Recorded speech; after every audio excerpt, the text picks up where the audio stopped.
Nice to see you again. Can we Hello. start this ceremony? Yes, we can start. Okay. Yeah.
Selamat datang di Institut Teknologi PLN yang berlokasi di Jalan Lingkar Luar Barat, Duri Kosambi, Kecamatan Cengkareng, Kota Jakarta Barat.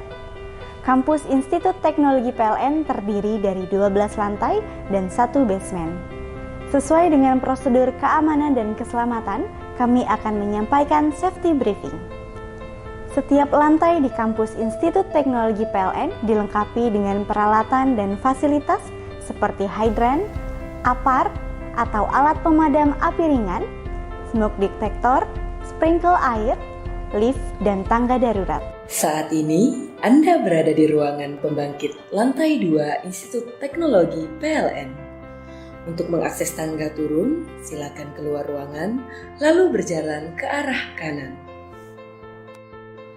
Tunjukkan perhatian Anda terhadap beberapa perangkat keselamatan yang berada di dekat Anda, serta pintu keluar terdekat yang terdapat di sisi kanan dan kiri belakang ruangan. Apabila terjadi gempa bumi, segera lari sambil melindungi kepala dengan menggunakan benda yang dapat melindungi kepala Anda. Berjalan melalui pintu yang terdapat di sisi kanan dan kiri belakang ruangan. Ikuti arahan petugas serta melihat rambu tanda exit dan segera berkumpul pada titik yang telah ditetapkan. Apabila terjadi kebakaran dan jika di dekat Anda terdapat alarm kebakaran, segera lari ke panel tersebut dan pecahkan panel hidran yang bertuliskan alarm kebakaran. Nyalakan alarm kebakaran, break glass alarm akan menyala dan memberikan peringatan adanya kebakaran. Ikuti arahan petugas serta melihat rambu tanda exit dan segera berkumpul pada titik yang telah ditetapkan. Keluar dari gedung tanpa melalui tangga darurat, karena tangga darurat diprioritaskan untuk pengunjung yang melakukan evakuasi pada lantai yang lebih atas. Hindari kepanikan karena situasi telah dikendalikan oleh petugas yang telah tersertifikasi ahli K3 spesialis penanggulangan kebakaran. Apabila pada saat evakuasi Anda melihat pengunjung yang mendapatkan perhatian khusus atau terjebak atau dalam keadaan tidak dapat melakukan evakuasi, segera hubungi petugas untuk dapat ditangani lebih lanjut agar jiwa tersebut dapat tertolong.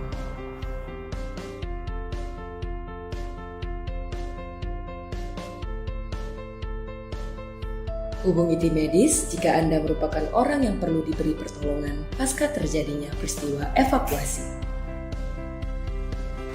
Perlu kami sampaikan bahwa hari ini tidak ada latihan keadaan darurat. Jadi, apabila ada tanda keadaan darurat yang berbunyi sirine, maka itu adalah kejadian yang sebenarnya. Jangan panik dan ikuti petunjuk yang kami sampaikan tadi. Demikian safety briefing yang menjelaskan prosedur keamanan dan keselamatan yang ada di Institut Teknologi PLN. Terima kasih dan selamat beraktivitas.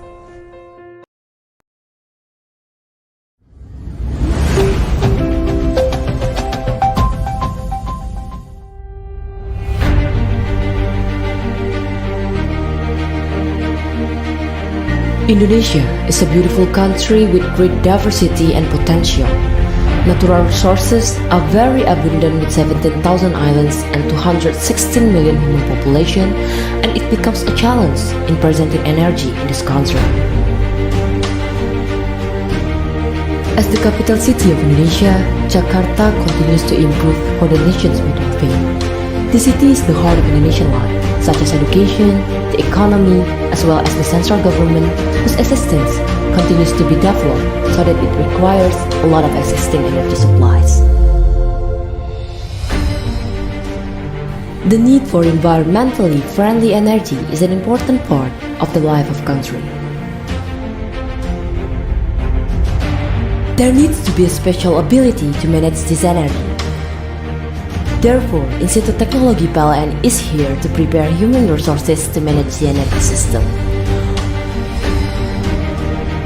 Welcome at Institut Teknologi PLN.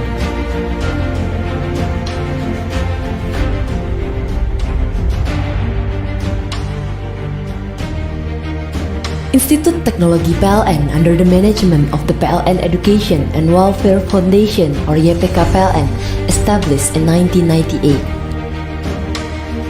Since our establishment, we have to continue to develop to build on our achievement and become one of the best private institute in Indonesia.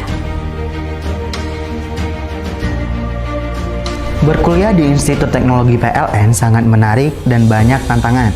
Menariknya, kita dapat mengembangkan ide-ide inovasi yang kita miliki, apalagi di kampus Institut Teknologi PLN memiliki inovasi di bidang renewable energy, di bidang kelistrikan dan yang lainnya.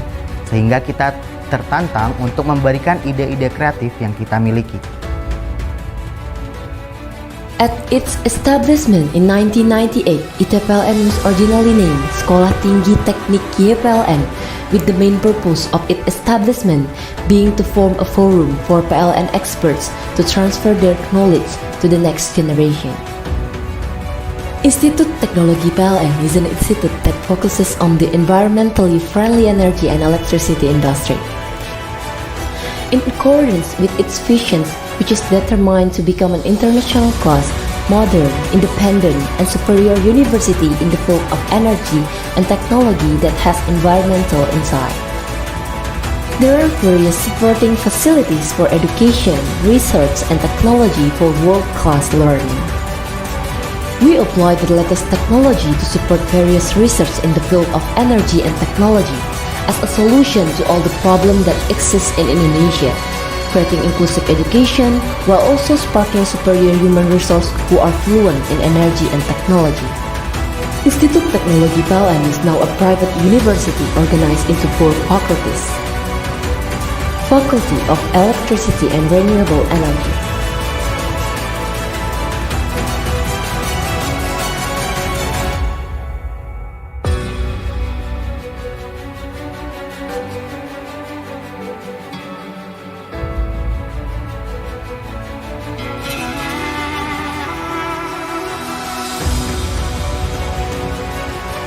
Faculty of Energy and Telematics,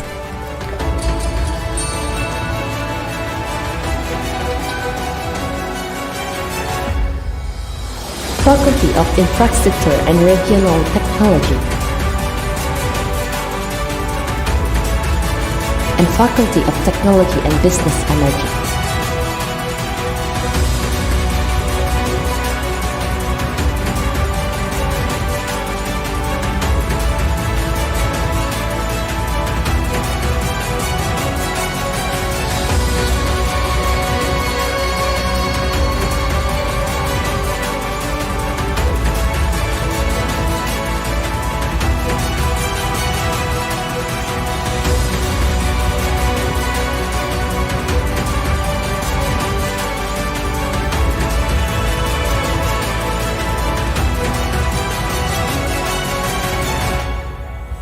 Institut Teknologi PLN also fully supports research and innovation from students and lecturers. Kampus Institut Teknologi PLN sangat mendukung mahasiswanya dalam melakukan kegiatan dan pengembangan. Karena Institut Teknologi PLN sendiri telah menyiapkan wadah-wadah yang di dalamnya terdapat mentor-mentor yang tentunya berkompeten di bidangnya. Belajar di IT-PLN tentunya sangat menyenangkan. Apalagi bertemu dengan teman-teman yang berbeda-beda dari Sabang sampai Merauke, yang selalu mendukung serta mensupport dalam segala kegiatan dan aktivitas. In addition, IT-PLN also continues to spread its wings by collaborating not only with national scale companies but also internationally, so that we can keep with technology development in the world. With the provision possessed by students and graduates at IT-PLN, it is believed that they can answer the challenge of today's global development. Come and join us at Institut Teknologi PLN. Bergabunglah bersama kami. Bergabunglah bersama kami. Come and join us. Join us. Bergabunglah bersama kami. Bergabunglah bersama kami. Come and join us. Bergabunglah bersama kami.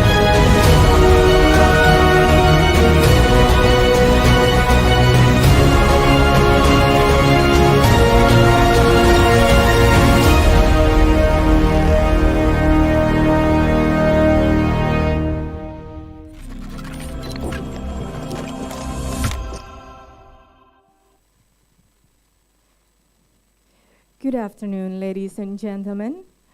The Honorable Rector of IT-PLN, Professor Iwa Garniwa Mulyanaka, the Honorable CEO of Fusion Electric Superconductor, Dr. Wolfgang Reiser, the Honorable Director of VESC Indonesia, Mr. Freddy Siahaan, the Honorable Executive Vice President of Engineering and Technology PLN, Dr. Zainal Arifin, the Honorable President Director of Jembo Cable Company, Mr. Cahyadi Santoso, the Honorable Director of Jembo Cable Company, Mr. Beni Sulaiman, and the Honorable Speakers, distinguished guests, ladies and gentlemen.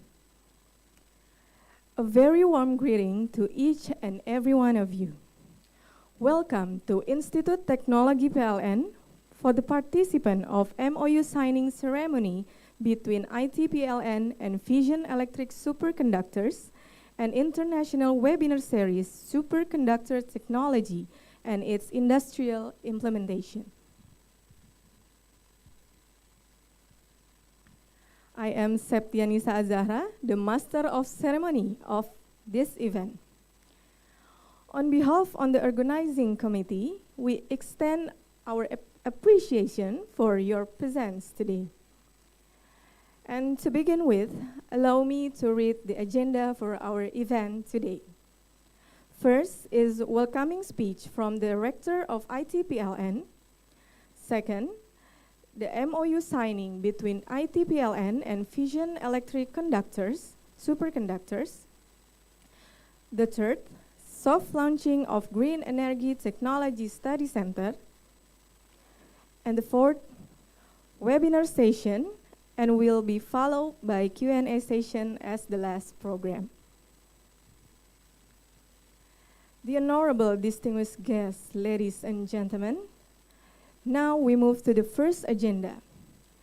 It is the welcoming speech by the Rector of IT-PLN, Professor Iwa Garniwa Mulyanaka, MT.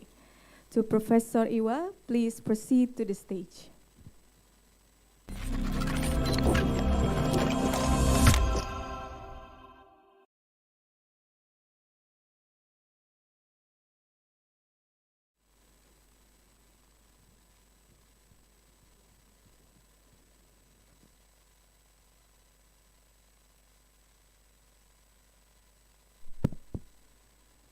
Bismillahirrahmanirrahim. Assalamualaikum warahmatullahi wabarakatuh. Good afternoon in Indonesia and good morning in German.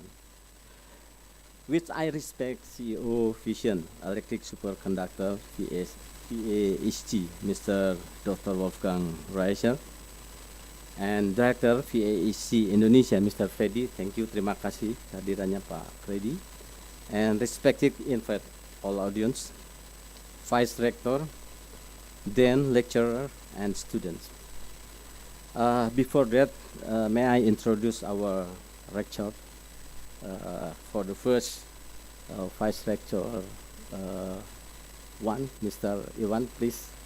This is Mr. Iwan, Vice Rector, Academic Field. And the second, Mr. Kuswowo. This is Mr. Kuswowo, Sir Kuswowo, Vice Rector 2. And I don't know, Mr. Iswan, are they coming? Okay.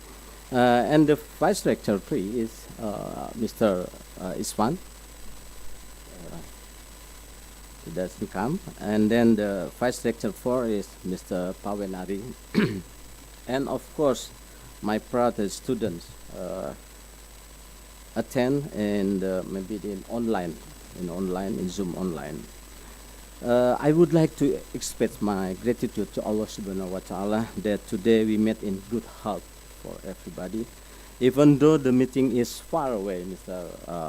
Dr. Raisha, I'm proud to be standing here to sign MoU, and I would like to thank Fission Electric Superconductor willingness to cooperate with us, with IT-PLN, for the purpose of promoting and facilitating discussion regarding the potential collaboration for the future manufactured electricity in Indonesia.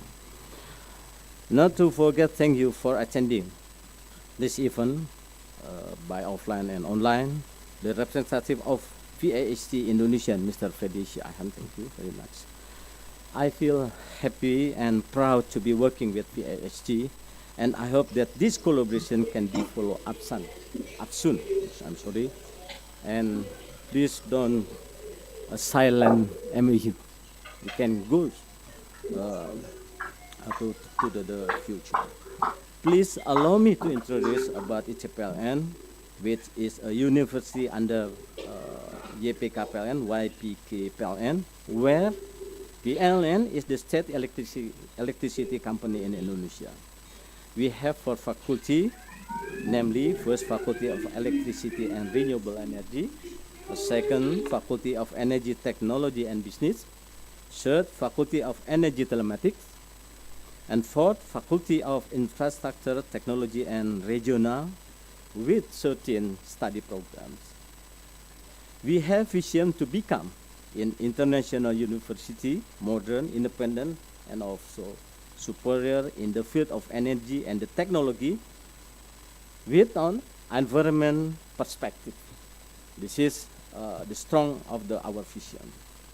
For your information, superconductor are material that can be used for energy transfer, producing no resistance at all, with the result of zero energy loss, having been originally discovered in 1911. Nowadays, superconductor finally ready to be used on a broad industrial basis. Maybe I mean the commercialization. In electrical power system, the conventional ways of energy transfer, like overhead copper and aluminum cables, are creating resistance, and therefore involve up to 15% of energy losses over long distance. This is where superconductor come in, where superconductor can reduce energy loss. I believe everybody know about that. Due to its intrinsic property of zero energy loss, I hope this is one of our contribution in the energy transition, which is to reduce losses and automation reduces emission. To further develop superconductor technology and implementation, because in principle using ordinary cable, which are conductors, there will be losses and losses that can be suppressed with superconductors. Indonesia and, Indonesia and ASEAN countries have planned to develop Nusantara grid and ASEAN grid. I believe this technology can provide a contribution to this program in Indonesia and ASEAN. Once again, Bapak Ibu sekalian and Mr. Professor Rice, we thank you for your willingness. We hope that this MoU can advance both parties, especially to explore in developing and applying superconductor technology, such as busbar, cables, and magnets in demonstration or industry-based application, and also this application to include networks and grid that utilize renewable energy or high energy density transfer in heavy industry and related fields. After the signing of the MoU, it was followed by the first international seminar organized by IT-PLN and collaboration with VESC. I think this might speak. I'm sorry, before that, today also, to welcome the development of renewable energy, we established a study center called Green Energy Technology Study Center, GTEC. GTEC, as chairman is Mr. Ali Ahmed. Please stand, Mr. Ali Ahmed. Okay. I think this might speak. May we all always be unhurt. Wabil taufik wal hidayah. Wassalamualaikum warahmatullahi wabarakatuh. Terima kasih.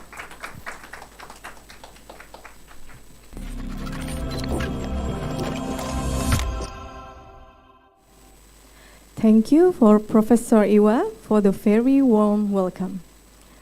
Ladies and gentlemen, before we move to the next agenda, please allow me to greet the Honorable General Manager of PLN Puslitbang, Insinyur Iswan Prahastono, the Honorable Chief Director of PLN Engineering, Mrs. Khairani Rahmatullah, the Honorable General Manager of PLN Pusharlis, Mr. Suroso, the Honorable Chief Director of PT PJB, Mr. Ruli Firmansyah, the Honorable Chief Director of PT Indonesia Power, Mr. Edwin Nugraha Putra, the Honorable General Manager of PLN Pusdiklat, Mr. Rio Adrianto, the Honorable Chief Director of PT Haleora Power, Ibu Sinung Wulandari, the Honorable Chief Director of PT Icon Plus, Mr. R. Ari Rahmat Indra, the Honorable Head of BRIN, Mr. Laksana Tri Handoko.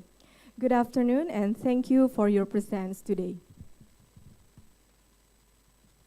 So, ladies and gentlemen, now I would like to invite Professor Iwa Ganiwa Mulyanaka MT from IT-PLN and Mr. Freddy Siahaan from VESC Indonesia to sign this partnership, and please proceed to the stage.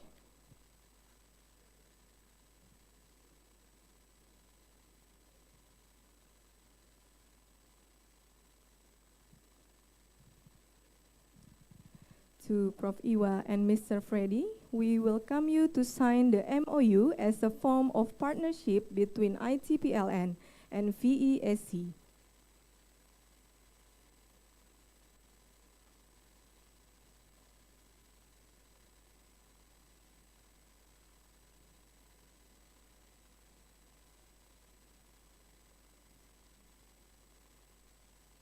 Okay, now can we switch? Okay.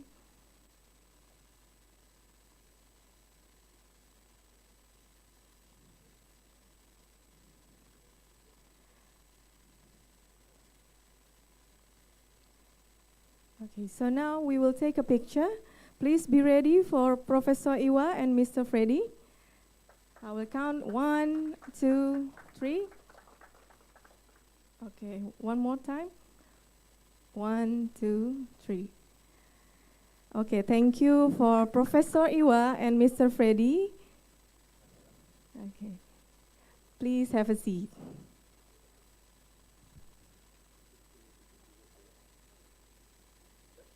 Okay, thank you for Professor Iwa and Mr. Freddy.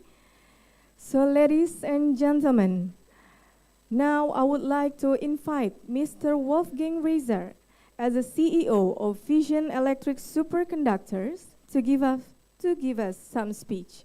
To Mr. Wolfgang, time is yours. So, thank you very much for the very nice introduction.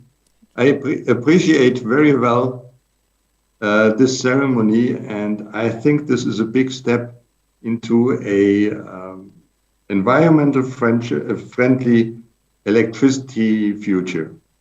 I have prepared some presentation slides, and I will give you the presentation, and therefore I will open my screen. And okay, please, Mr. Wolfgang. Okay. Oh. Is that okay? Can you hear me? Yeah. Okay. Yeah. So this is my presentation for the next 40 Wolfgang. minutes. Is that correct on the timing? Sorry, Mr. Wolfgang. This session is only for a little bit a speech of the MoU signing, and the webinar session will be in the next session. Okay, thank you. Yeah. Thank you for that clarification. No, I appreciate it very well, this ceremony, and I think this is a big step in the electricity future for Indonesia. Superconductors will help to reduce energy costs. Superconductors will help to increase availability of electricity on all your islands, and superconductors, because they are very environmental friendly, as already said, zero emissions, zero losses. Therefore, it will be a very good thing to reduce all the losses and to reduce CO2 emissions. Therefore, I appreciate very well this cooperation, and I think, especially in Indonesia, there is a big demand for increasing electricity grids, and therefore I'm very happy for today and for this ceremony. Thank you very much for the organization and for the very warm welcome. Thank you to Mr. Wolfgang. Okay, so ladies and gentlemen, now we move to the next agenda. It is the soft launching of Green Energy Technology Study Center of IT-PLN. To Dr. Ali Herman Ibrahim and Professor Iwa Ganiwa Mulyanaka, please proceed to the stage. And to the Honorable Mr. Ziko Alaya Akbar as Head of Electrical Engineering Master Program of IT-PLN, please proceed to the stage to join with Professor Iwa and Dr. Ali Herman.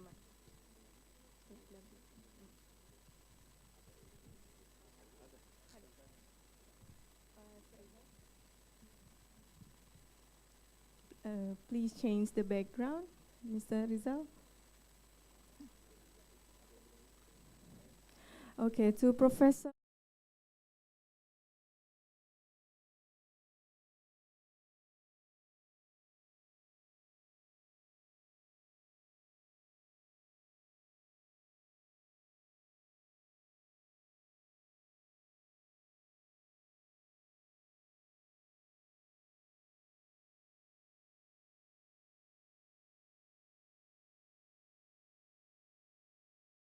Professor Iwa, Dr. Ali Herman, and Mr. Ziko, please be seated.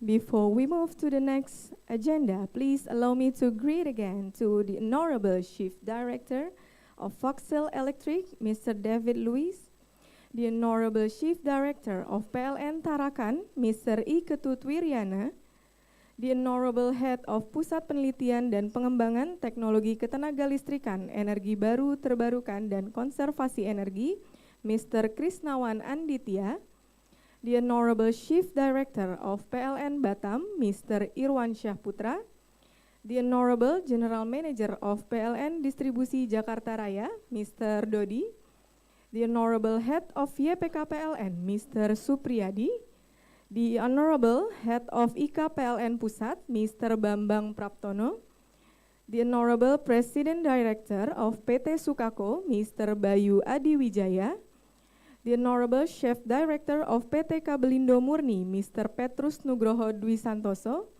and the Honorable Team Leader of PT Elek Cable Indonesia, Mr. Agus Kuncoro. Good afternoon and thank you for your presence today.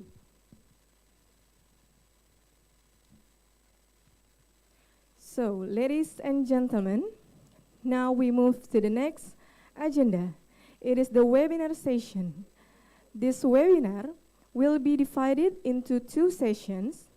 The first topic is about the superconductor technology and its implementation by Dr. Wolfgang Reiser as the CEO of Fusion Electric Superconductors.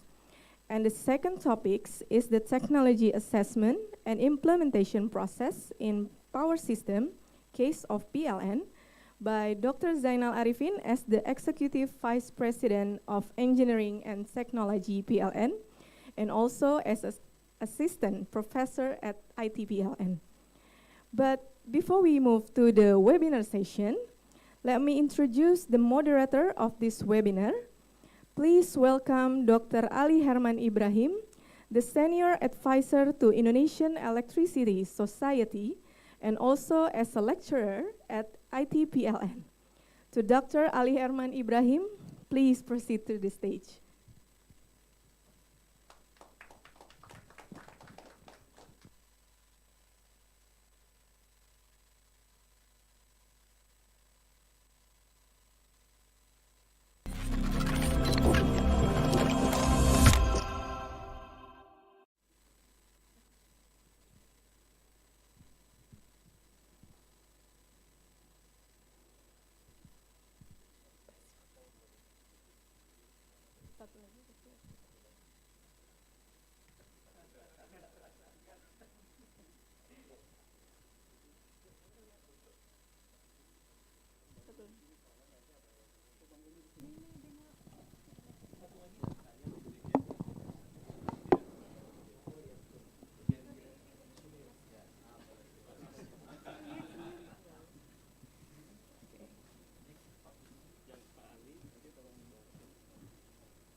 Okay, ladies and gentlemen, the webinar session will begin with the moderator, Dr. Ali Herman Ibrahim.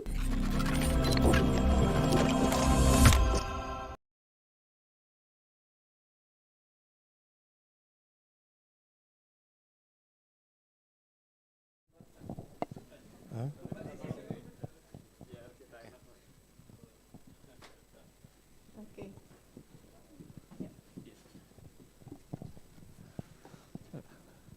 Okay, now fit already, yeah. Thank you. Thank you, Ms. Septian, for your kind invitation to this webinar. Yeah. Good afternoon. Very good afternoon, distinguished guests, ladies and gentlemen. Yeah. Distinguished guests from PLN. A lot of our colleges, participate from PLN in this seminar, in this webinar, and of course, to Mr. Wolfgang, to the speaker, Mr. Wolfgang Reiser, and Mr. Zainal Arifin, Dr. Zainal Arifin. Continuing our agenda this afternoon, I would like to explain a little about this seminar. Along with us now, Mr. Professor Dr. Wolfgang Reiser, from Fusion Electric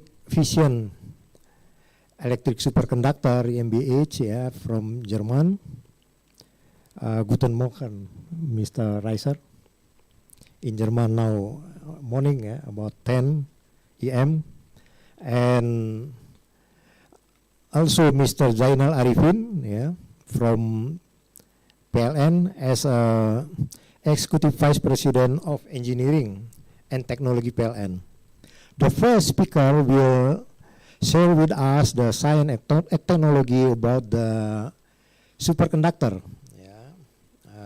which is developed by himself, Mr. Wolfgang Reiser. The topic that Mr. Reiser shared with us is superconductor technology and its implementation. We hope that this topic will be fully great for us, for our next industry and next renewable energy industry in Indonesia. We just before this session we discussed already about this, about the role of the superconductor in the electricity industry. Now we can follow what is that, and how to do with that. And then the second, Dr. Zainal Arifin will share with us about the technology assessment and the implementation of power system, the case of PLN Indonesia. These two topics are very, very close to each other. And then, of course, will give us a lot of knowledge, a lot of expectation for next era of the electricity. So, to short the time, I would like to invite Mr. Dr. Reiser, Dr. Wolfgang Reiser, the CEO of Fusion Electric Superconductor, to share his knowledge and his science technology background knowledges, to be with us, via this Zoom screen. Please, Mr. Reiser. Yes, thank you for the introduction. Just an organizational question. Are you going to present my presentation directly from your screen, or shall I do it from Germany? I think you can share from your, but we can see in this screen, in our room. This you can share. Oh. I can ask to the assistant. Yeah. Okay. You can directly share from your side there, Mr. Reiser. Yeah, please. Okay, so I start with the presentation from my side.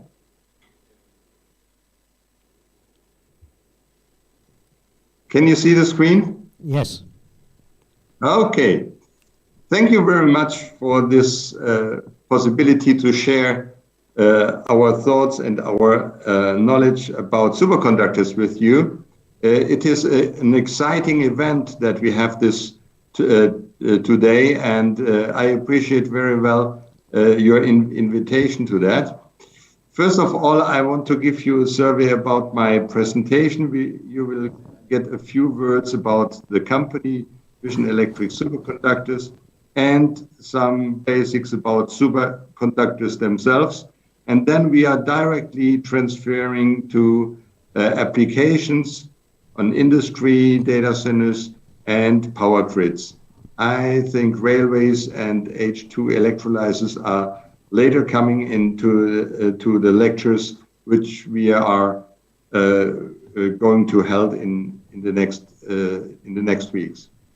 So, Fusion Electric Superconductors is a system integrator. We are supplying system solutions. We are trying to understand the need of customers, the need of for applications, and we are solving those hurdles, and we are giving solutions. And in the past, we worked a lot with aluminum and copper, and we believe that superconductors are the third material for large bulk electricity transmission which give him tremendous advantages in operation. We are a team of highly motivated, experienced pioneers, and we have in our team also scientific background, not only Mr. Georg Bednarz, who is the Nobel Prize winner for physics in 1987, and he discovered the ceramic superconductors, but also with large institutes here in Kaiserslautern, in Karlsruhe, KIT, and around the world. So this is the short introduction. We are coming to superconductors. In the last century, more than 100 years ago, Mr. Kamerlingh-Onnes in the Netherlands found that several metals become superconducting when they are cooled down. He made experiments with liquid helium, and he found that liquid helium gave a lot of possibilities to find real superconducting metals. So there are some metals, or not too less metals. There are some metals that are showing superconducting characteristics, and superconducting is the phenomenon that electrical resistance is becoming zero, really zero, not minimum and not negligible, but really minimum, really zero when cooled down. And there is a point which is called the critical temperature, and in that critical temperature, the resistance is brought down to zero. And in addition to that characteristic, there is a possibility to conduct current. And my first question about conducting current is, or was, why is there a limit in the current carrying capacity of a superconductor if there is zero resistance? And the answer is, superconductors do not only rely on the temperature, but also on the magnetic field. So the magnetic field of the current that is conducted by the superconductor is also limiting the current carrying capacity, the amperage of the superconductor. And if you are looking to the real superconductor, we have a approximately 1,000 times increased current density compared to copper. If you make that in physics and a real physical superconductor, then you are combining the superconductor material with a normal conducting material like copper, and then you are coming to a factor of 100 for physical technical device. You all know applications of low temperature superconductors or metallic superconductors. You all know the medical technology, the MRI, which gives a good imaging of soft tissues. Here the world market is about 3,000 million euro, 3 billion euro per year, and which is the equivalent on 3,000 tons of neodymium titanium, which is one of the preferred low temperature superconductor materials. Another wide field where superconductors are today used are analytics. NMR spectroscopy is one of the big potentials there. There's a world market of more than 500 million euro per year and an equivalent of 500 tons of niobium-free tin, which is another well-used low-temperature superconductor. So you already know some applications of superconductors. And if you imagine that when you are in an MRI device, that inside that device you have a temperature of 4 Kelvin, which is minus 269 Celsius, and you do not feel that. So you see the technology for low temperatures is well developed and well under use. Other applications are in magnets for large-scale experiments. Here you see pictures of the Large Hadron Collider at CERN and a picture for the new experimental fusion reactor ITER in the south of France. Then a dramatic change came in 1986. Two persons from the IBM Institute in Rüschlikon in Switzerland, Mr. Bettnotz and Mr. Müller, developed that there are some ceramic materials that show superconducting characteristics when cooled down. And the amazing thing is that those ceramic superconductors do not need really low temperatures. Therefore, they are called high temperature superconductors. Even these are temperatures around minus 200 degrees Celsius. So they are operating at liquid nitrogen because their critical temperature point is above that. So they become very easily superconducting when put into liquid nitrogen. From there started a complete new development. And just giving you a little insight information about the structure of such ceramic material, you see here the build-up of the ceramic. It's a complex, layered, two-dimensional structure, and the green areas, these are the areas which actually are superconducting. The superconducting electrons are in these copper oxide layers, and there they are moving without any resistance. You can imagine that you have strong anisotropic properties here because it's in a two-dimensional layer, and you see two types of superconductors which are presently used, ceramic superconductors which are presently used. And on the left side you see BISCO, which is a very nice material. It is important that the complex structure is realized. And on the right side, you find REPCO.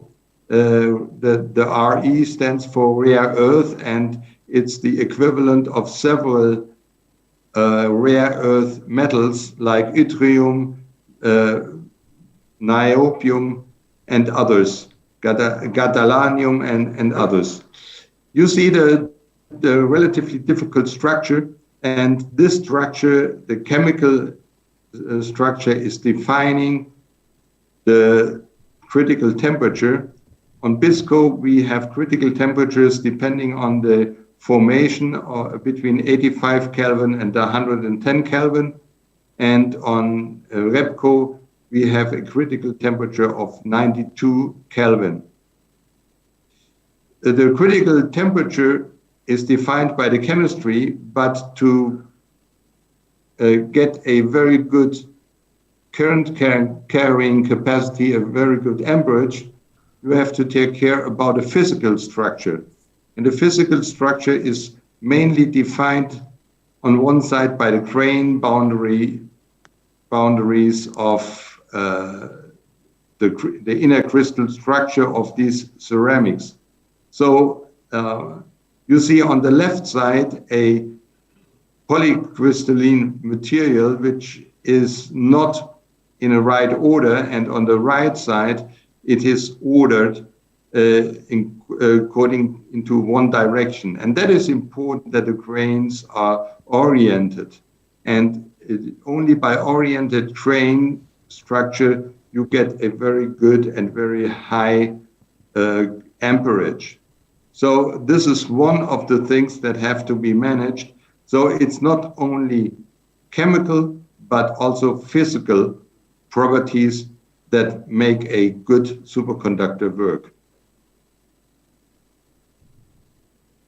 I spoke about anisotropic property, and you see here that this anisotropic property is mainly depending on the magnetic field.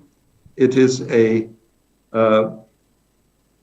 situation that the magnetic field that it depends on the orientation according to the magnetic field, which influences very strongly the amperage.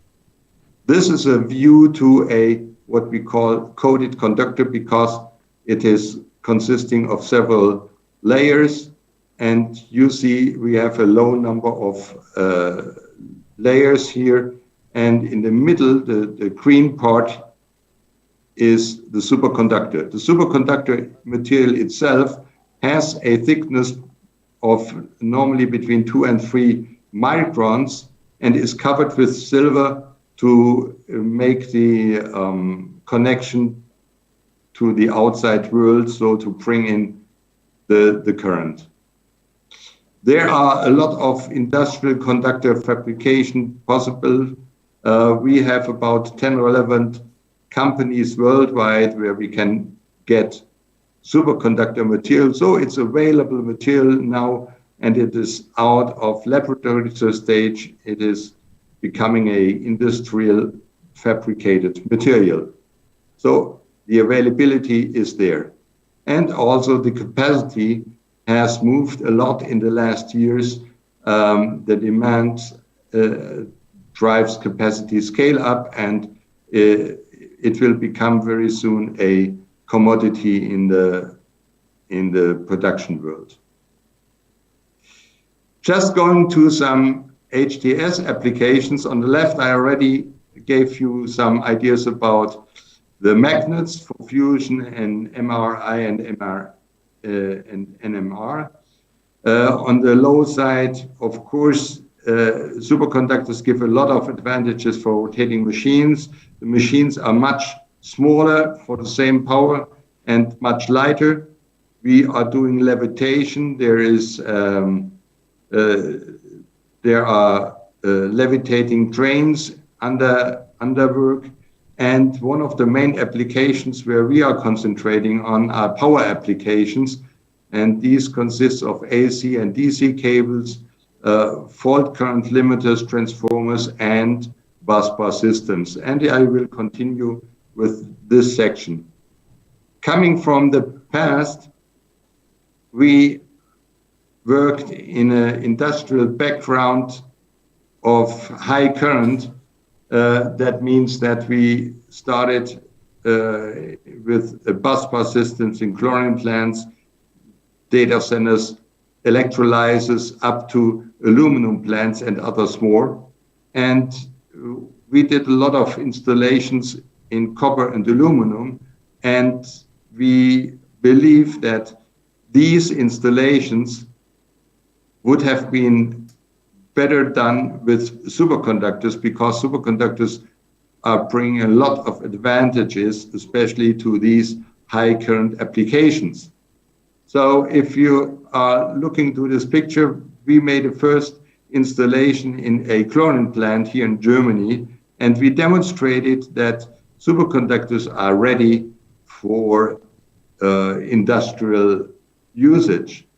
We passed all procedures which are necessary to install a system in an industrial plant, and this was done at BASF, which is one of the largest chemical companies worldwide.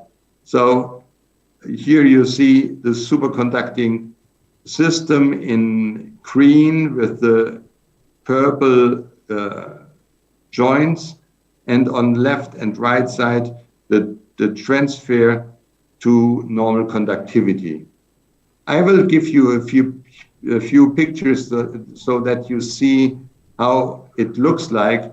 These pictures are made during the high current and the voltage tests in our laboratory at Kaiserslautern University and in our own high current laboratory, where we are also working directly with liquid nitrogen.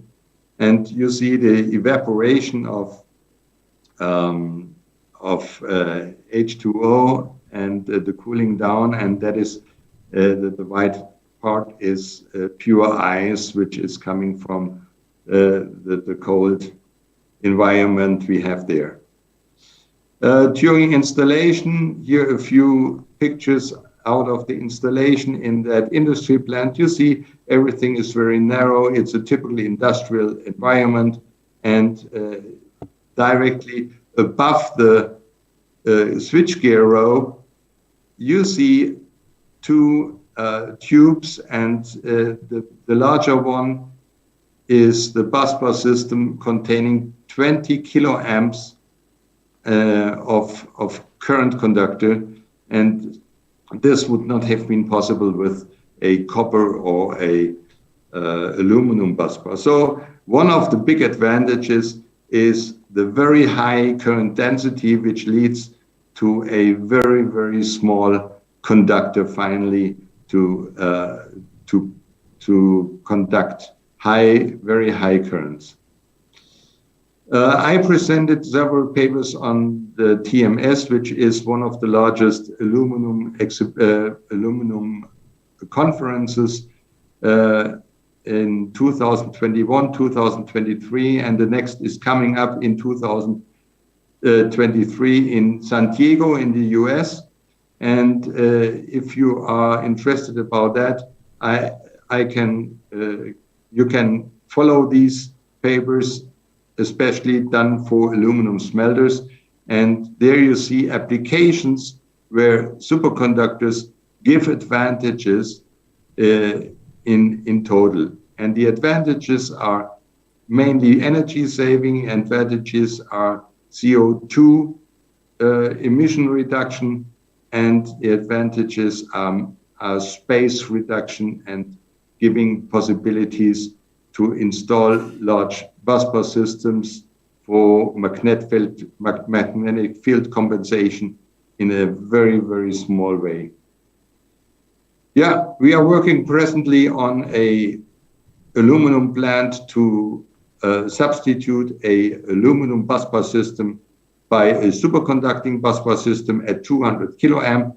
At the moment, we are doing pre-tests on that, and this will save a equivalent of 10,000 tons of CO2 per year, which is quite a good figure.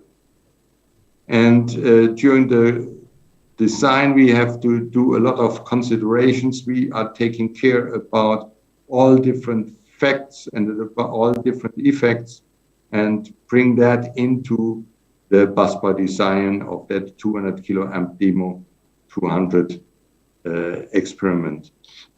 This is the largest current ever done with superconductors, and we are sure we can upgrade that to even higher currents. Another field is H2 electrolyzers, where superconductors can give a very good results. Also in data centers, if you are taking out all the energy conversion steps in a data center, you are saving more than 15% of the data center energy, and data centers are becoming more and more critical for the infrastructure because their demand on electricity is enormously increasing. and therefore it's important to increase also their efficiency and to reduce the losses they are having. So reducing losses in the data center also mean that directly you are reducing also the power demand for the cooling down for air condition, and this is a double efficiency effect which takes place by the installation of superconductors. In grids, we very often find a situation that by increasing power, fault current limits are not anymore obeyed. Therefore, superconductors show very good results in reducing the short circuit fault current, and you see here the design and the development of short circuit fault current limiters for distribution grids. We also are doing design and feasibility studies, and here we made a good design for for the biggest TSO in Germany over a time of 18 months. The basics about that was zero thermal emission, zero electromagnetic emission, lower investment and operating costs, about a short transmission length at above 1 gigawatt.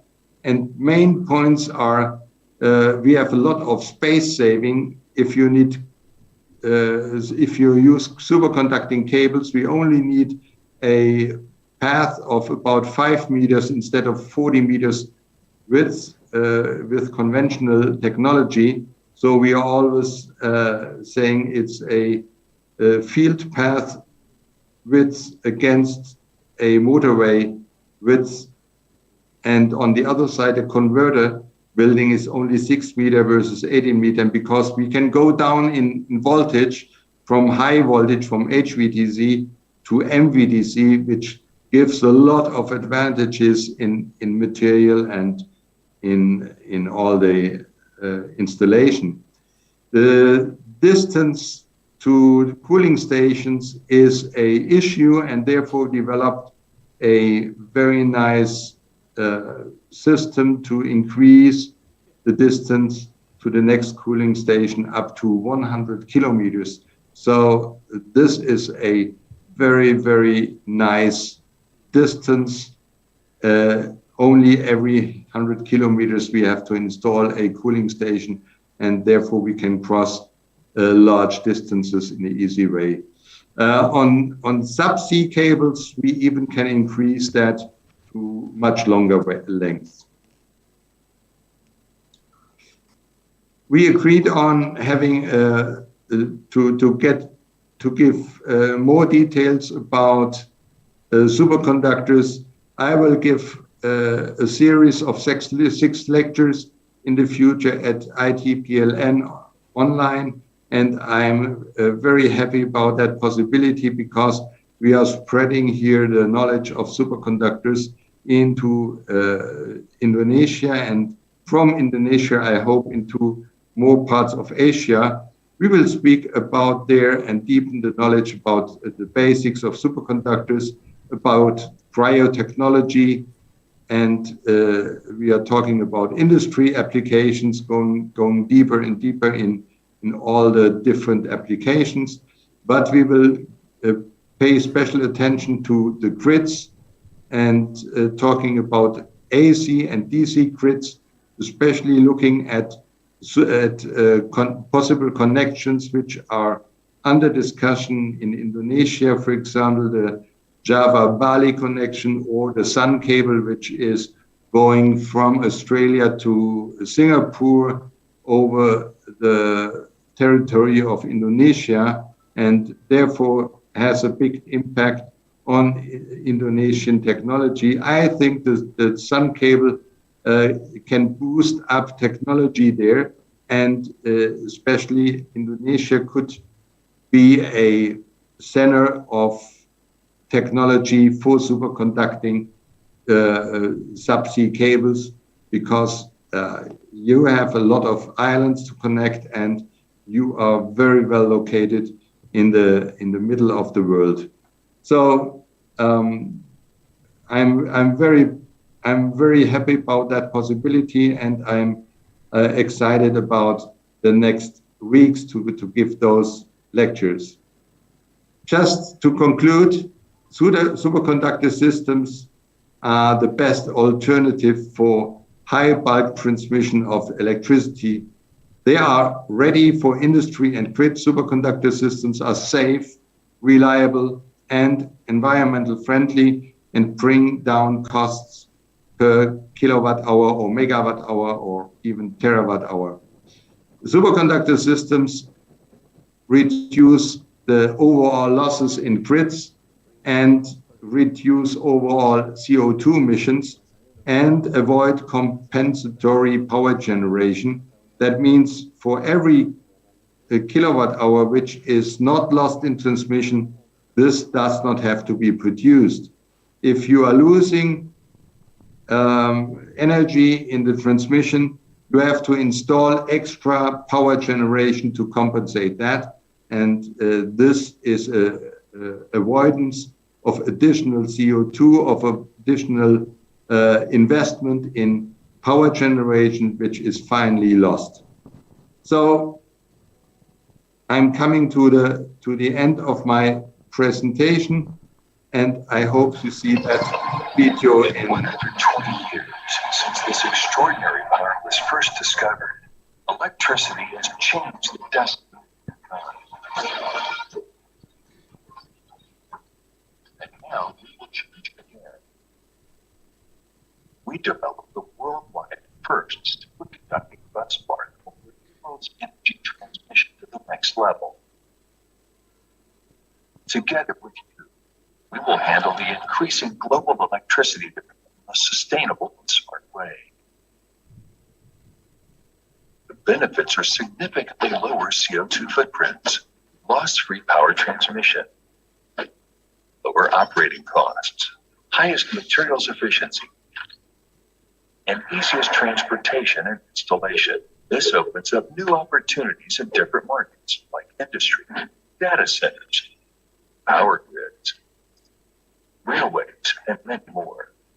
Vision Electric Superconductors is a team of pioneers with a proven track record and worldwide site experience. Our company and unique solution is supported by many great people. We have already started projects with big industrial players. And now we need your help to scale up fast. Join us in conquering growing markets and invest in a better future for you and the next generations, and take a guiding role within our team.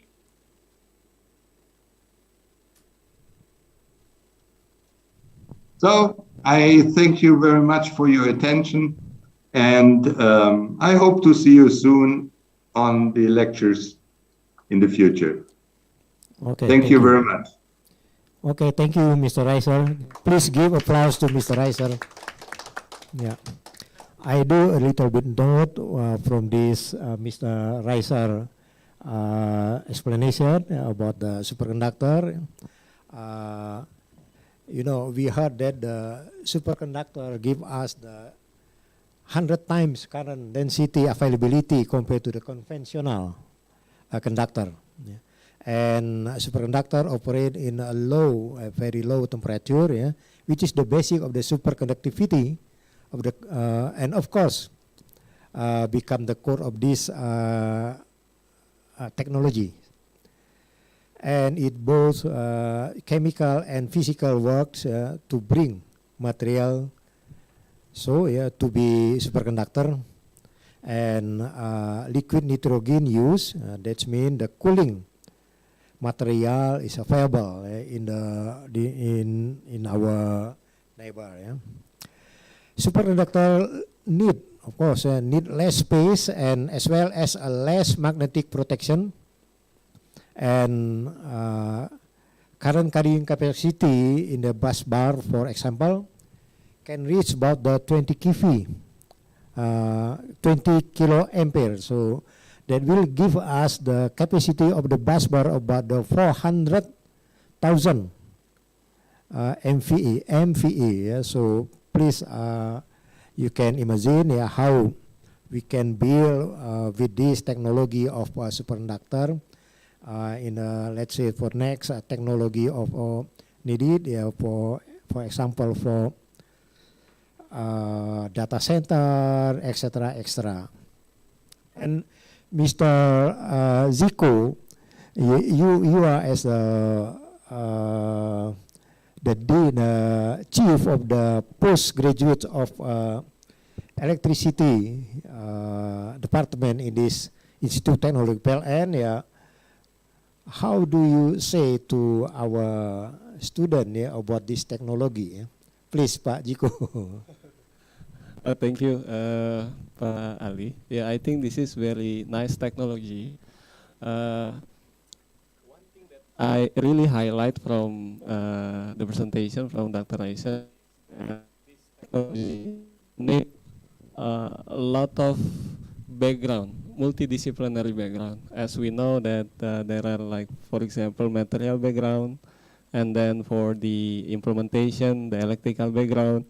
And one thing, Dr. Reiser, especially in the postgraduate study of the electrical engineering at IT-PLN, most of the students are coming from PLN, or at least state-owned electricity company, which means they know, I think, better from most of the students of the electrical engineering department of other university. That's my opinion. So bringing this technology to our campus, I think it will leverage at least the technology, at least for example, the losses that you are saying, Dr. Reiser, to reduce down, because the resistance can bring not negligible, you said, it becoming zero, right? It becoming zero, it means a lot. It means that if we need to transfer the energy from one point to the other point, we may have like zero energy loss if we can treat them rightly. That's my thinking. So I think the application is very wide, and the student in the postgraduate study of the IT-PLN will love this kind of technology. I think that's all, Okay, thank you. And now we open the question and answer from the floor, from the screen, our online participant in this webinar. Please, of you to raise hand to if you need some explanation from Mr. Reiser. Now we please you from the screen. Maybe cuma.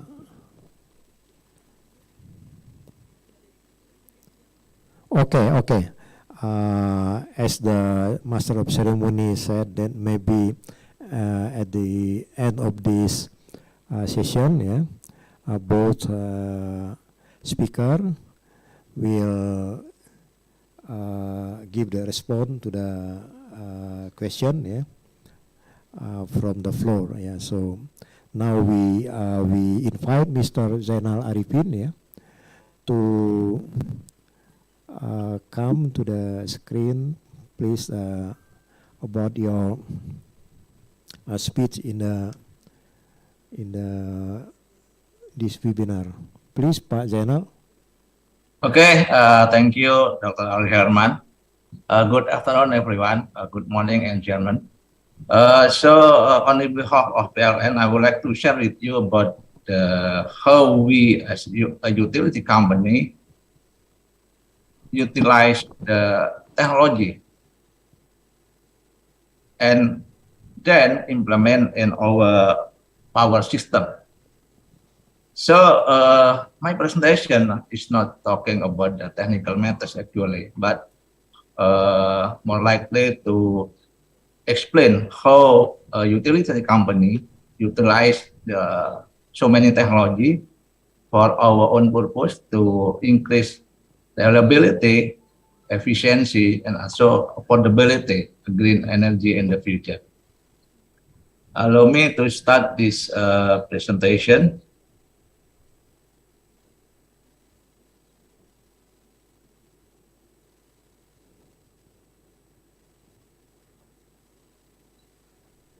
Okay. Okay, actually right now, in the power, we still ongoing to face the energy transition.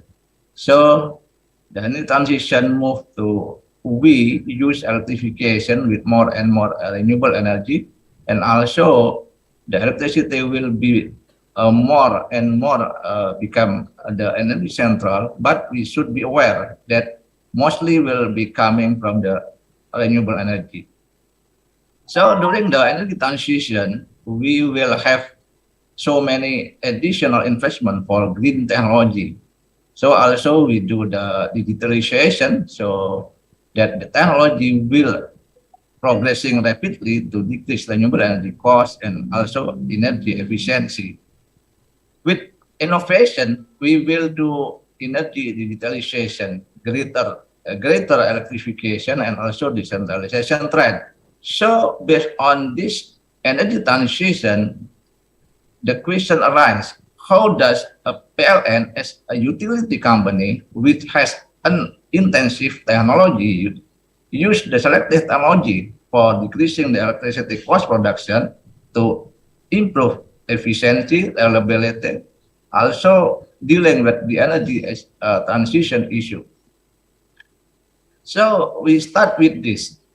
Actually, the technology orientation for organization can be three ways. The first is how we invent the technology. We should do a basic research. This mostly done by a technology provider. Like, yeah, for example, like the superconductor, our vision do. This is a basic research to invent a new technology. The second one is how to adapt, how we do technology adoption.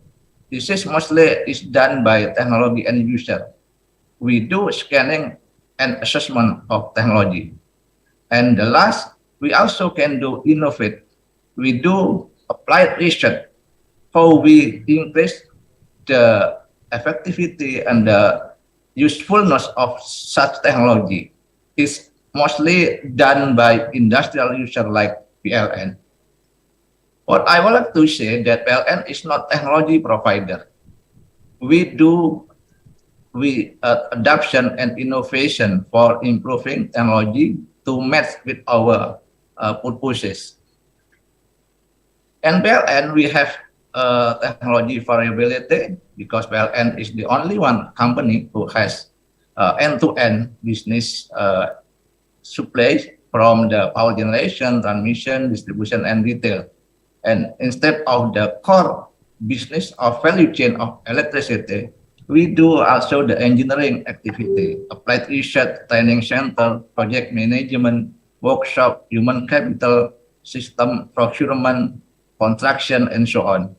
This we collect to the supporting technology. And also, based on the content of technology, we divided into IT and non-IT. This PLN technological characteristic. And because the technology is, is very rapidly changing, and also sometimes it's too complicated, it's too advanced. So we need some management system. We call it the technology management system. Who person in charge? What technology will potentially used by the firm? Whom the technology partners? How does the technology will be utilized by firm?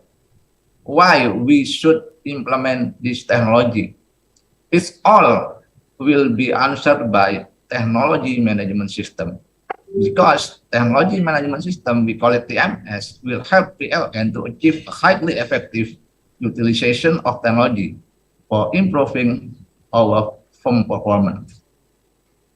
So based on our policy, actually, we apply technology, we implement technology with the at least minimum 7 status. As it means the readiness level of 7 is already proven at the industrial scale prototype. It means PLN will not use the, you know, the white paper technology still in white paper.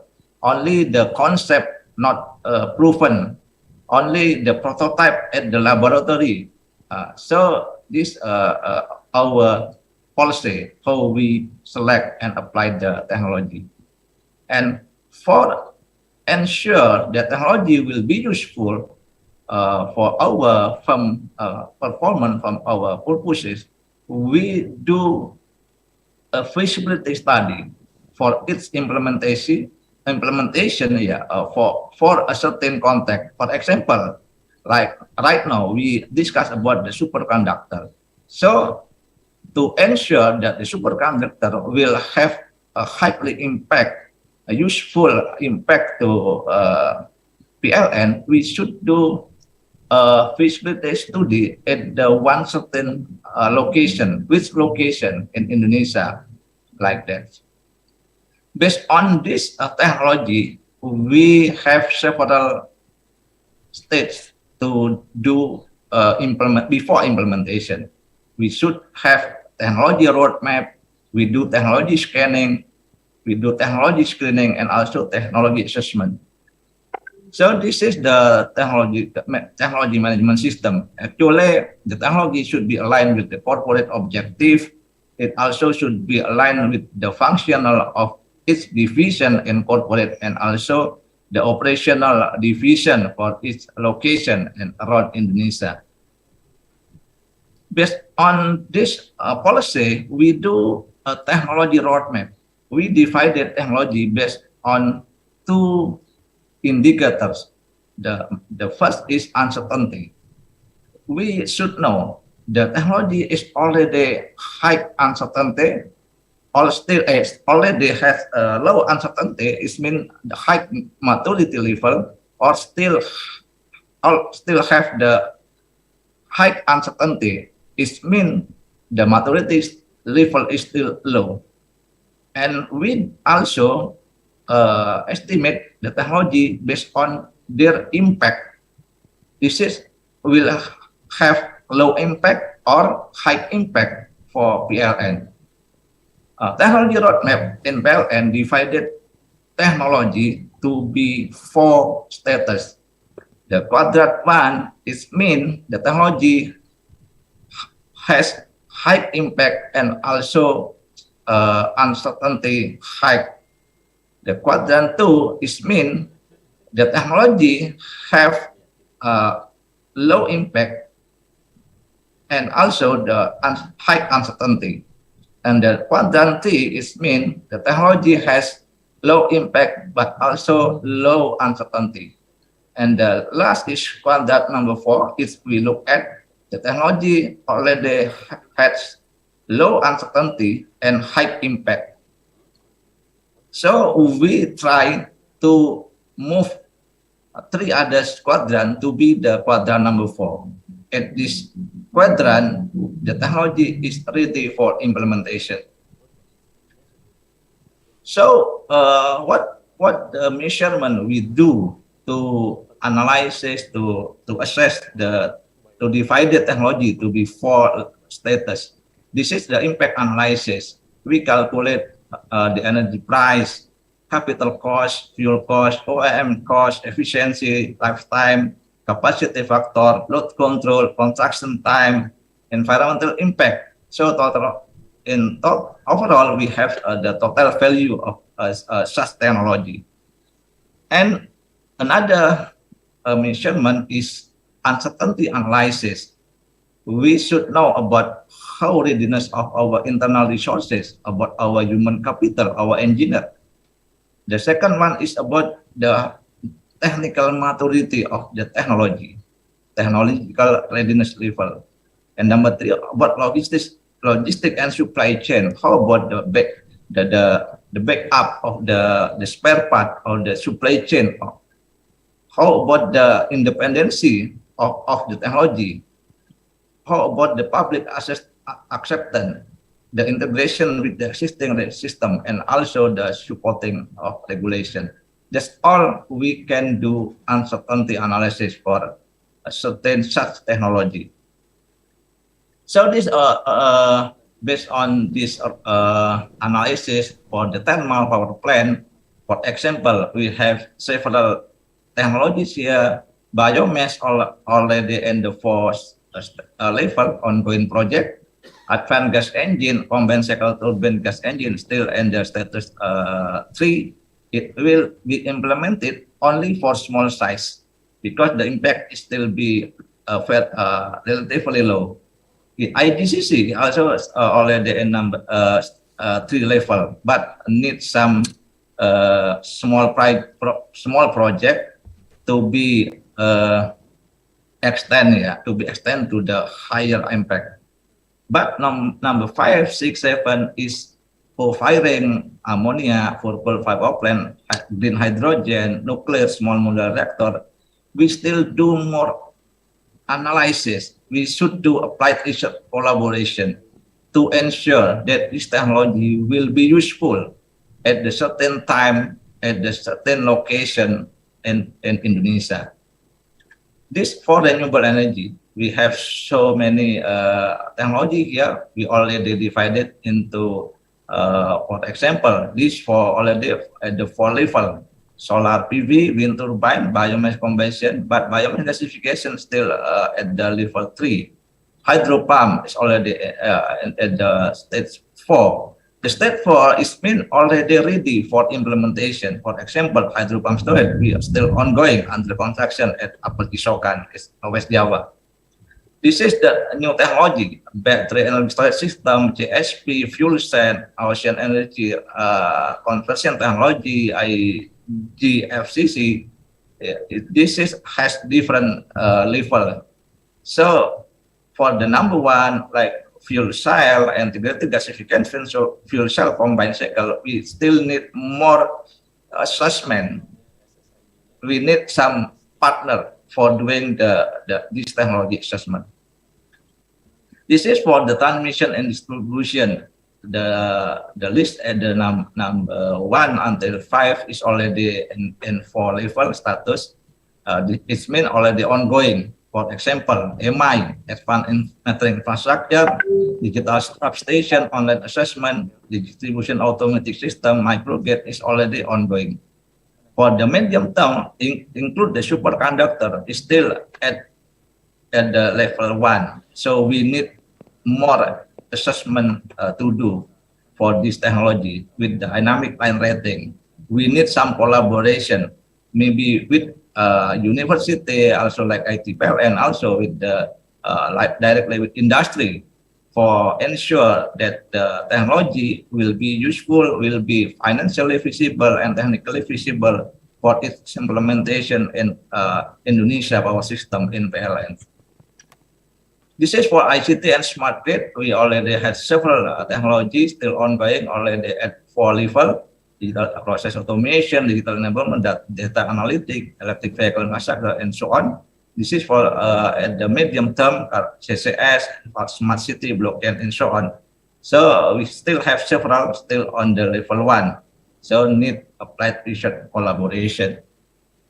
In conclusion, as a technology intensive company, utility like PLN indeed highly utilized technology to achieve the most reliable, efficient, and affordable price of electricity, and should align with the energy transition issue in Indonesia.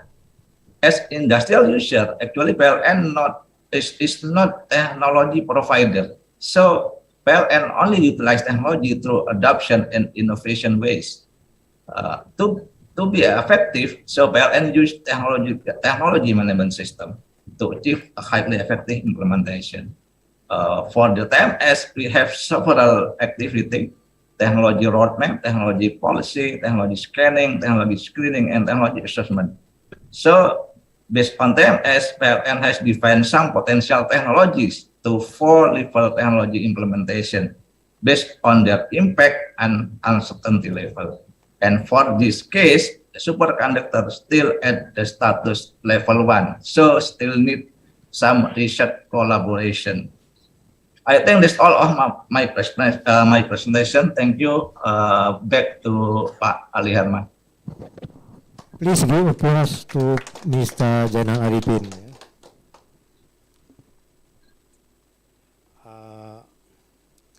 I have already highlight Mr. Zainal Arifin presentation, yeah, that energy transition that now facing by all of us, especially by PLN. Yeah.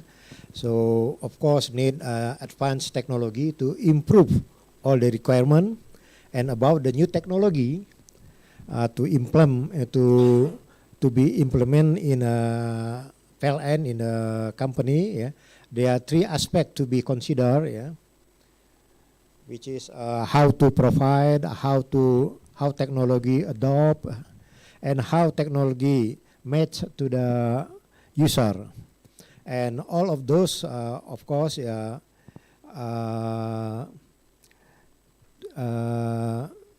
up in the technology management system. Yeah. So technology management system to be developed in the company.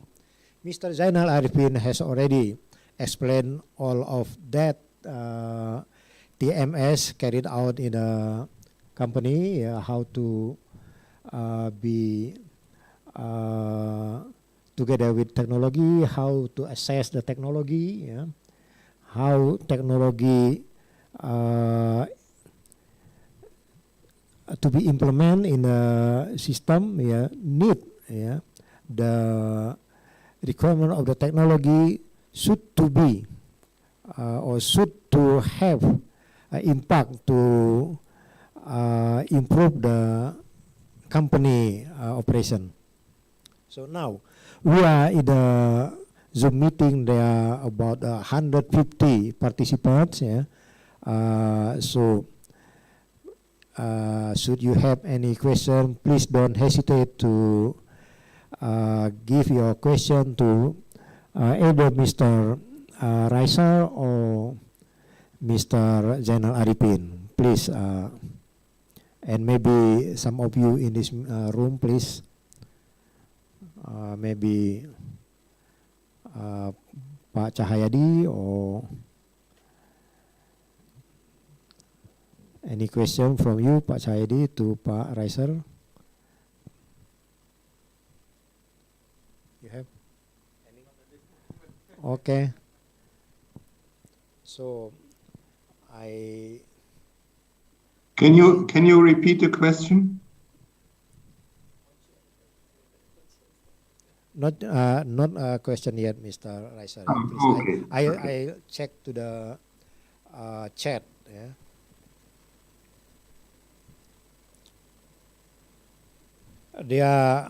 There's a question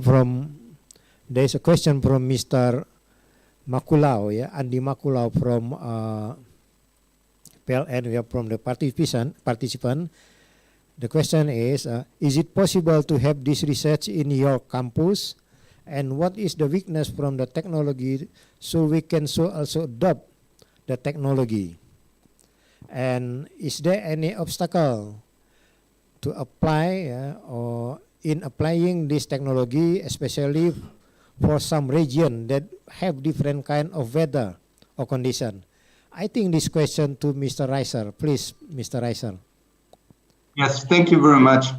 The technology is very robust against all weather conditions because we are using cryostats, and these cryostats are double-walled tubes which are inside, have a thermal insulation mainly coming from vacuum. So they need to be very strong against all environmental things that are coming up. And the other thing is what you mentioned about the energy and the power that is possible to transmit. We made a design study up to a possibility of 10 gigawatt, which seems to be possible to transfer in one or two tubes. The basic thing on superconductors is it's a complete change it's a complete change in thinking for electrical engineers, because when I started my electrical engineering, it was told that for power losses, current is bad because of the production of losses, and voltage is good. So everybody thinks of going up to higher voltages if higher power is involved. But in superconductors, we can transmit very high powers in gigawatt range on medium voltage, which gives a lot of advantages. So instead of HVDC, we can use MVDC, and taking care of these advantages and transmitting the same powers or even higher powers than with HVDC. And in addition, we can go on very long lengths. We are doing a feasibility study. We are in a consortium from the EU, and we are talking about crossing distances of more than 2,000 and 3,000 kilometers now. Okay. Mr. Reiser, there are three questions from three participants in this webinar. Yeah? The first question, the third question, the first question in the second. What kind of technology is used to cool superconductors in a long direct current transmission system of 500 kilometers, for example? This from Clement Rappel. And okay. Do you want to answer first that, or I continue the next question? Yes, continue. Okay. As a team, we have been doing research on superconductors, LTS and HTS, including NB3SN or LTS and BSCCO base in HTS. Yeah. The work are done both at IT-PLN and National Research and Innovation Agency, or BRIN, National Research Agency. Yeah. Right now, we are developing a prototype of superconductor transformer and rare earth superconductors. Rare earth material, rare earth superconductor. At BRIN, there is a cryogenic squid to measure superconductivity. So far, still the one and the only in Indonesia. We are also interested in investigating crystallographic texture of superconductor wires and tapes by mean neutron diffractometer available in BRIN. This diffractometer available in BRIN, yeah, our National Research Center. We are interested to collaborate with Vision Electric through IT-PLN together with BRIN, National Research Agency. How can we establish that? This question will be also answered by Mr. Iwa, Professor Iwa, of course. Yeah. Thank you. That's from Andika Pramono from BRIN. The third question, thank you, Mr. Wolfgang Reiser, for good presentation and very impressed me. I want to ask you about what the challenge and hope if the electrical company intended to develop superconductor for electrical transmission and distribution. From Dami Johar. It's look like from PLN. Yeah? Okay. Pak Dami. Okay. Yeah, that's from IT-PLN. Yes. Please, Mr. Reiser. That's about the long of the transmission.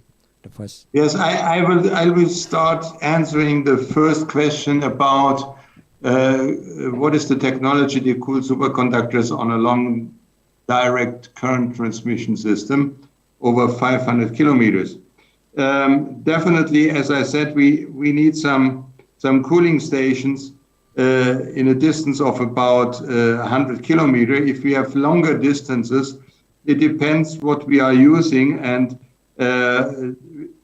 therefore it is possible to have a double cooled system consisting of liquid nitrogen and also gaseous helium. So the only question is how much energy are we taking up from the environment, or how much thermal energy are we taking up from the environment, and how are we going to distribute that?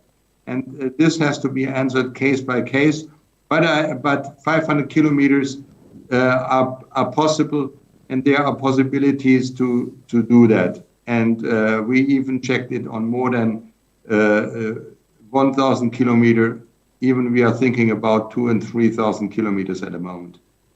So, but that has to be also checked on the environmental conditions, if it's subsea, if it's onshore, what is the situation? Are there large hills, and what is the soil? What are the possibilities? Is there a large city in between or not? This all has to be taken into consideration. On the last question about the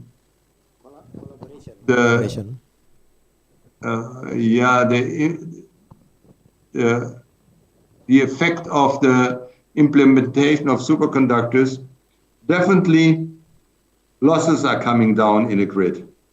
Definitely we can reduce losses, we can reduce CO2 emissions, and we have a better distribution with less environmental damage. That means the tracks are much smaller, the effect on environment is much lower, and especially if you're going into large cities where you have very limited space, this gives additional advantage, because superconductor cables, as we are doing the design, are not emitting any electromagnetic field, are not emitting thermal energy, so they are environmentally neutral. And I think that is a more and more important issue for the future, especially if you are in dense environments, in cities, and in places where you do not have a lot of space available. And then the last question, Mr. Now, after that, a question to Mr. Zainal Arifin. But before, there is a last question to Mr. Reiser. That the question is, how is the development of insulation technology in superconductors, especially for high voltages? That's from Fikri. Please, Mr. Reiser. Okay, I understand you are concerned about the electrical insulation. The very nice thing at liquid nitrogen is that liquid nitrogen has a very good insulation property compared to a good transformer oil. So liquid nitrogen itself is an electrical insulator, which helps a lot in doing insulation material. Polymers are normally not applicable in low temperatures. So if you're thinking about polymer insulation, that will most probably not work. But it's a combined insulation. It's you can use PPLP, or you can use craft papers to do the insulation as you are doing that in transformers. So that is state of the art. That is that is available, and systems are done, and up to very high voltages it is possible. But on the other side, it's not necessary for superconductors to go to very high voltages.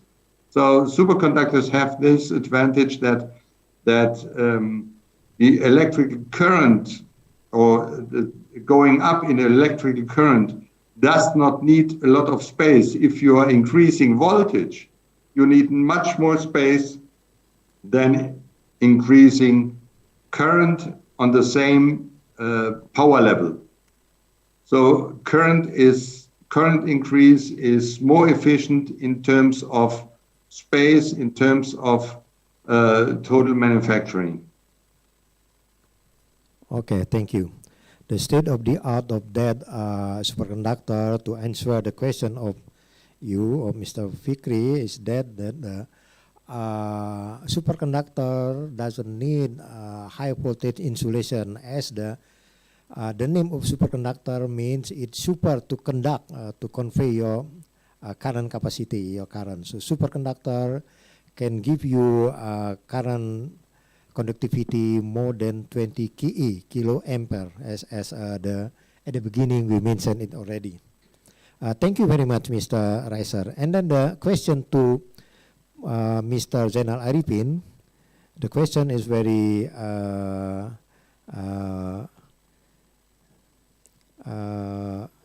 very maybe inviting us to open our eyes. Yeah, that has PLN implemented this technology, or have plans to implement this technology, and if so, are there any obstacles in implementing it in Indonesia, Pak Zainal Arifin?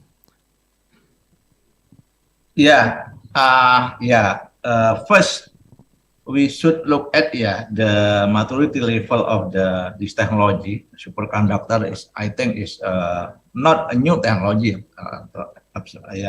but we need some confidence to know more about the uncertainty level, and also of course to ensure our management, our boss for receiving this technology, we should propose such a feasibility study. Is the technology will be financially feasible, not only technical feasible, for a certain case in one location in our system in Indonesia. That's, I think, the task we should do first before we decide that technology will be usable or not in PLN. So we need do first technology assessment, and after that we will do such financial calculation for how about the financial feasibility of technology for a certain case in one location in Indonesia. I think that's we should do first, Pak Ali Herman. Okay, thank you very much. And then because of the time, one question from Mr. Iwa Garnio from Professor Iwa. One response. Thank you, Pak Ali. I have question to Professor Reiser. Based on the presentation from Mr. Zainal, that superconductors are still at level 1. They need research collaboration. I want to know what is your opinion, Professor, about the assessment. Can it be upgraded to level 4, and how long can it take to get to the level? This is to Professor Zainal, and I mean to Professor Reiser. And one question to Mr. Zainal, to Dr. Zainal. In this case, to go to level 4, whether the assessment is carried by PLN or an outside party. This is a simple question for Mr. Zainal. Thank you. Okay, thank you for that question. Yes, you're right. As presented, we are here on level 1. That means there is a lot to do to come to level 4, but I think that is the way we have to go. First of all, it is necessary to educate people, also to be able to build up systems in Indonesia, which means that it is a process which has now started and which had been presented in a very nicely way by my co-presenter. So I think this is a step this is a path to level 4, which is feasible and which is necessary, but we have to go that step by step and evaluating every step before we are doing the next one. I think that is a very, very right, very good way to introduce a new technology, and I like that procedure very much. So I appreciate the way which was presented on coming from level 1 to level 4. Okay, thank you. There are still a question here. Come to our chatting in the room meeting. Yeah, please be patient. Yeah.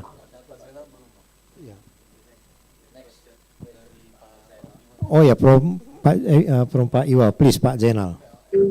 Yeah, thank you, Prof. Iwa. Actually, the superconductor is not totally new technology. We know that some utility maybe already utilize this technology.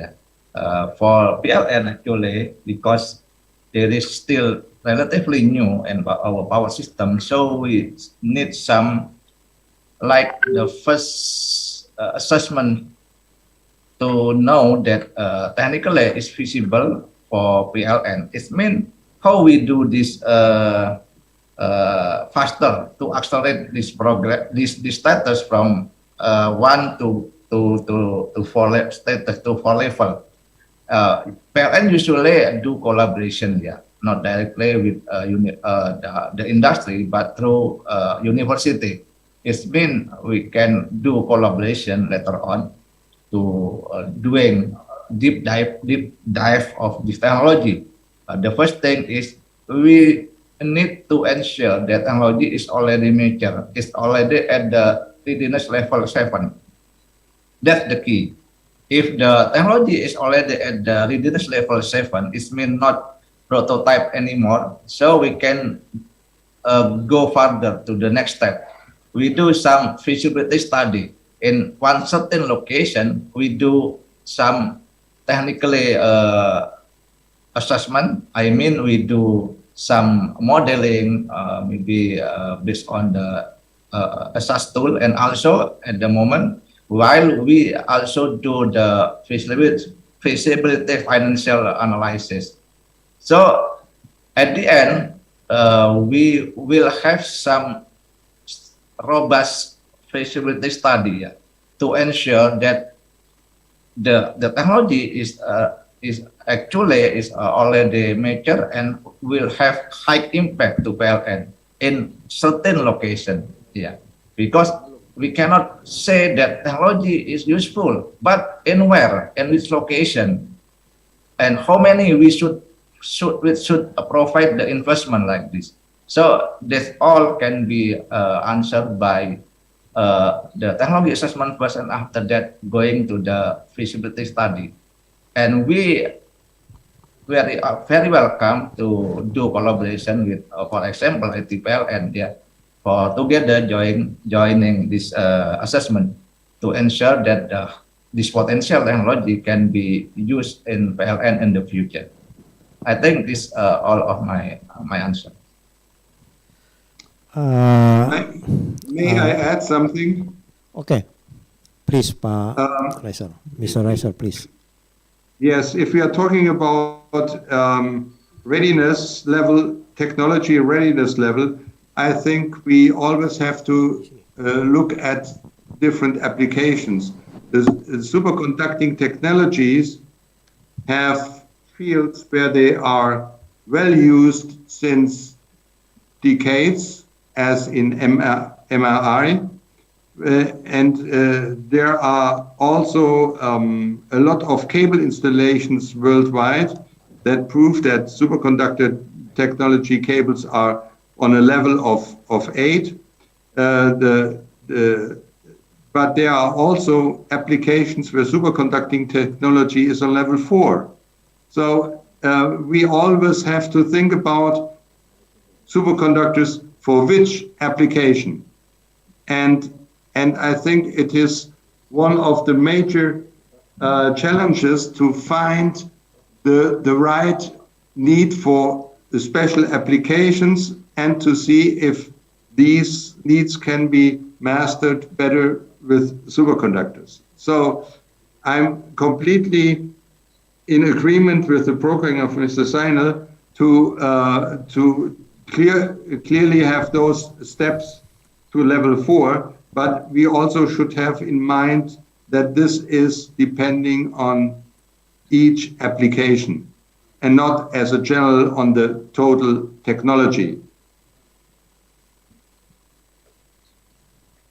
Okay, Thank you. Next question, Mr. Reiser. The question from the floor that how about this technology? How the technology be resistant with the corrosion, and how long the endurance of this technology that use nitrogen, liquid nitrogen, and other, and is that superconductor also capable to apply in the deep seawater or deep water or deep sea water? That's the question. First of all, corrosion, I think you are referring to outside corrosion system. Mainly we are using stainless steel, and there is also stainless steel available which is resistant to seawater. So this should not be a problem, but depending on the application in some chemical environments, this of course has to be checked individually. If it's an acid or a environment where you have acids, then it's something different. The next question about deep sea, this is also depending on the depth of the sea. I'm not sure about 8,000 meters, but I'm quite sure about 1,000 meters. Yeah. Okay, thank you. So further investment has to be done. Okay, thank you. To the participant in the floor in this Zoom meeting, I would like to inform you that Mr. Reiser is not only in this meeting, but also will share with us the next 6 lecture series. Yeah, so we will invite you to participate in a lecture in the 6 series from Mr. Reiser. Yeah, maybe starting from next month. Yeah, or we will arrange it and we will inform you. And then last question to Mr. Jainal, yeah, about the technology, yeah, about the implementation of technology in the PLN, yeah, that if or there the pump storage already in quadrant 4. That's why now PLN is developing the upper Cisokan of pump storage hydroelectric power plant. And I want to know that is there an opportunity to opportunity of pump storage hydroelectric power plant also developed by IPP. That the question. PS pump storage also available to be developed by IPP, Pak Jainal. This the question from Mr. Ismet Rahmat. Yeah, I see. Sulawesi. Yeah, as you know, for dealing with the energy transition, we build more and more renewable energy. And renewable energy is most desirable of PLN, of course, if the hydropower, Because why? Because hydropower is already reliable and affordable, and of course, sustainable. That's why if we look at to the Indonesia Master Planning of Electricity as UPTL, for the next 5 and next 10 years, the priority for renewable energy still be dominated by hydropower. And of course, for the hydro pump, this is a very interesting and very promising technology, not only for the peak season base load, but also for for dealing with the intermittency coming from the renewable energy. Of course, we are open for the opportunity for developing pump storage, not only developed by PLN but also for IPP, because we need some flexible power generation for dealing with more and more renewable energy. And one of the solution will be renewable, the hydro power station, include the pump storage. And also the one advantage of pump storage, this is the oldest of storage system in power system. So instead of battery, I think we can look at first the potential coming for the pump storage for the storage system for our power system. So I think we are open for the opportunity to develop pump storage, not only by PLN, also a collaboration with IPP. I think that's all from PLN side. Okay, thank you very much. Distinguished guests, distinguished participant, Damen und Herren, ladies and gentlemen, we have already together in this very special and very interesting discussion that delivered from Mr. Reiser and Mr. Zainal Arifin. And for that, please give a high applause to the two of the speaker.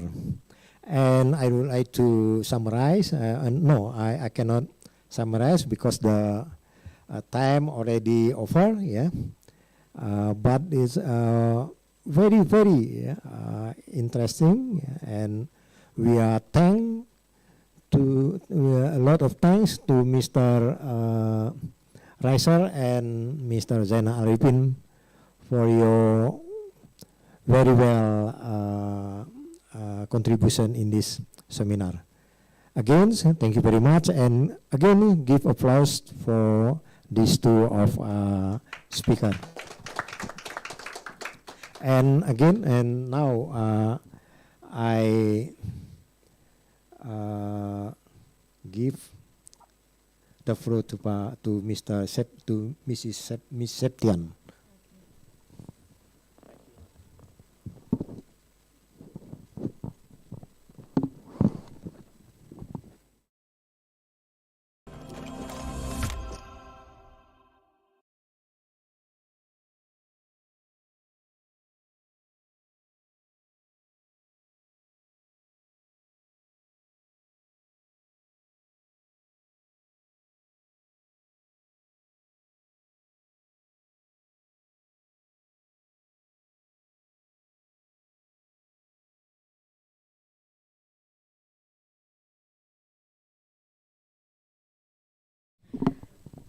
Thank you for Dr. Ali Herman as moderator of this webinar session.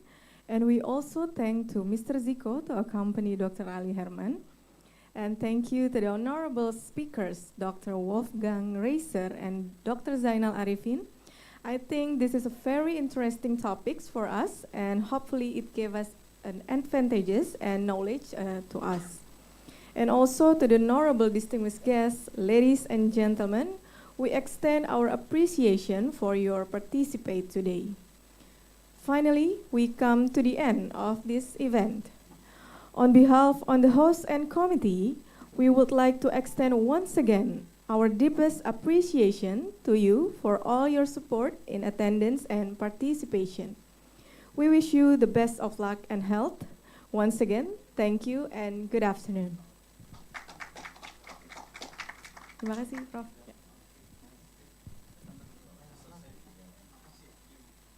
Thank you very much.